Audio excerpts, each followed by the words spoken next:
لیکن یہ خودکشی کا اقدام، اپنی جان خود جو ہے ضائع کر دینا، بہت بڑا جرم ہے۔ ہم اپنے جسم کا ایک خون کا قطرہ بھی اپنی مرضی سے نہیں نکال سکتے۔ اللہ کا دیا ہوا یہ جسم ہمارے پاس امانت ہے۔ خودکشی اسلام میں حرام ہے۔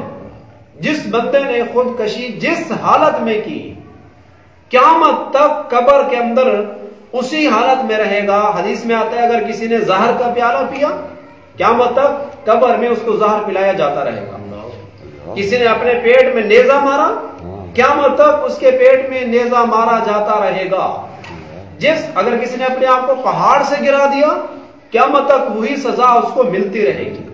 لوگ کہتے ہیں مر جائیں گے تو سکون پا جائیں گے، مر کر بھی سکون نہ پایا تو پھر کدھر جائیں گے؟ یہ تو اللہ کے نبی نے پہلے بتا دیا کہ جسم ہمارا اپنا نہیں ہے، یہ اللہ کی ہمارے پاس امانت ہے۔ بہت سارے واقعات آ رہے ہیں خودکشی کے، خاص طور کے نوجوان قسم کا جو طبقہ ہے، یہ جو ینگ لوگ ہیں، ان میں بڑے جذبات ہوتے ہیں، ہائپر ہو جاتے ہیں، برداشت ان میں ہوتی نہیں ہے، پھر خودکشی کا اقدام کر لیتے ہیں۔ تو قیامت والے دن بھی بندہ کہے گا یا لیتہا کانت القاضیہ، ہے میری اتنی شرمساری، اتنی بے عزتی ہو گئی میری، کاش مجھے موت آ جائے۔